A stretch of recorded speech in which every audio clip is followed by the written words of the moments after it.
You know, obviously, doing all this YouTube stuff, and obviously, I'd made my videos for Ricketts Review talking about the FIFA case and what was the other one? Yeah, Louis van Gaal one, and after that, I was on my Twitter account and I came across some really sad news. And that one of my former coaches that was very important in my development as a player had passed away, the great Don Howe. For those of you that don't know Don Howe, he was like, for me, like obviously he was a coach before me, he was a player also, he's a defender.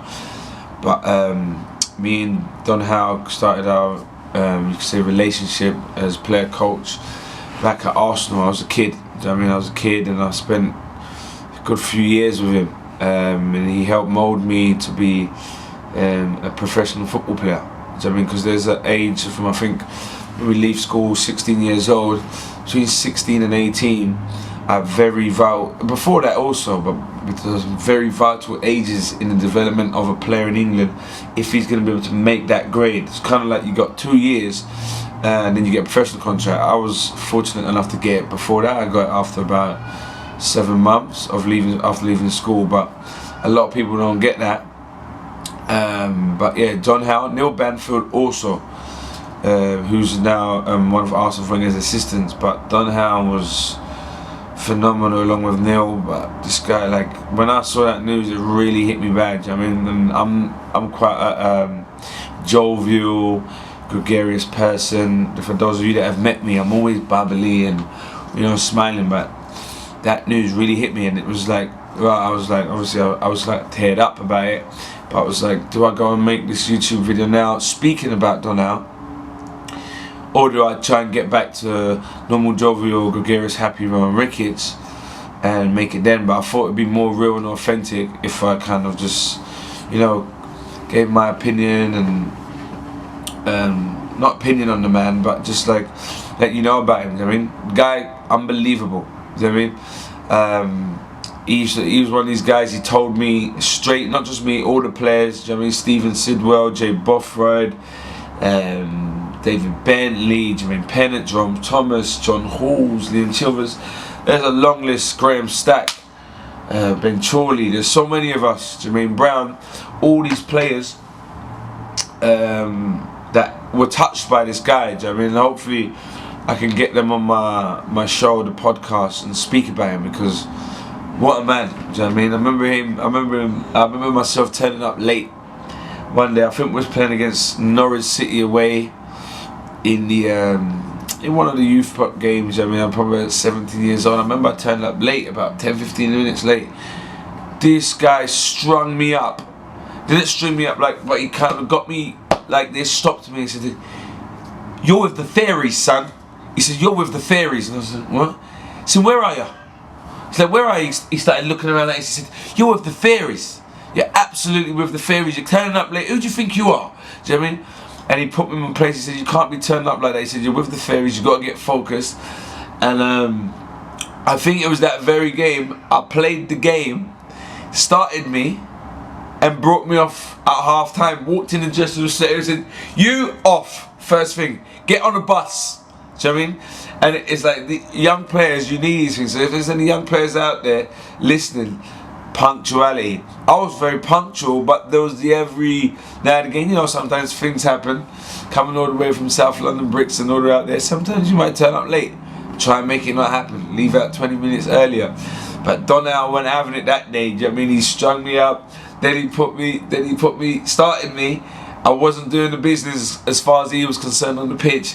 Brought me off half time. The first thing he walked in said, "What you do? You off back on the bus?" Do you know what I mean? He told me straight, but he loved me. Do you know what I mean? I remember when he pulled me in the office. It's sad just talking about it, makes it really sad. He pulled me in the office after I'd played a game for the Arsenal first team. It was a friendly game. Played in the midfield with Patrick Vieira. I'd played a half, and Stephen Sidwell, I think, played another half. Taking turns in there, and I remember he pulls me aside. He said, "Ron, how good you want to be?" He said, "You could be great." He says, he pulls me in and he says, you could be really great. He says, you could be like these guys. And he takes me in the office, he sits me down. He can see that guy? It's Paul Scholes, who was probably arguably one of my favourite players ever. Roy Keane, who was a real central midfielder, real leader. And I think the other one might have been Nicky Butt. And what he wanted to show me was they were playing for Manchester United Football Club.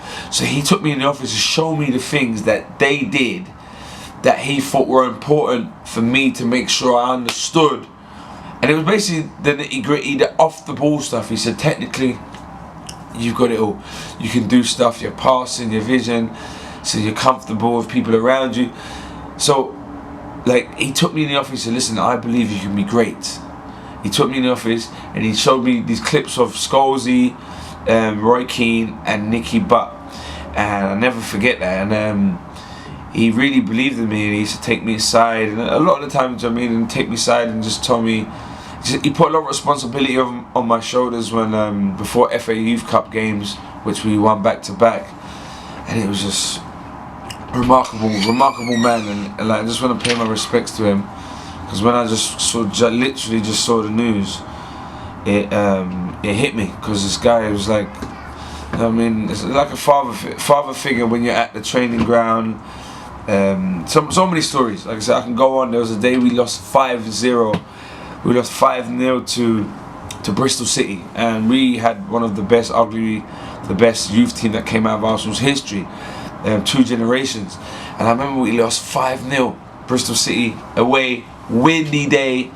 David Noble centre midfield, with myself, Jay Bofford was up front, probably Sidwell was in there as well with Jerome Thomas, John Halsey, my boy, he was at the back with, I think it was either Ben Chorley or Liam Chilvers. Listen, Stacky, you was in goal, I know you was in goal. Listen, like 5-0, we got absolutely smashed. It was windy.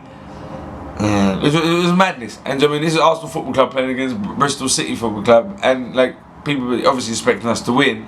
We got smashed, absolutely smashed.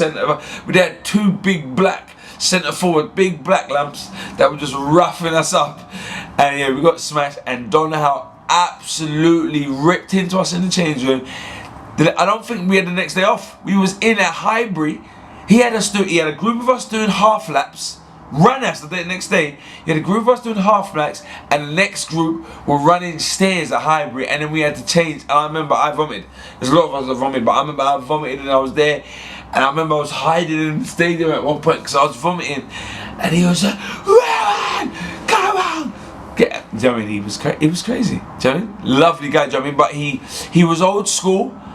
But the man, one, obviously he meant well, but his coaching methods, he was very autocratic, very detailed. Do you know what I mean?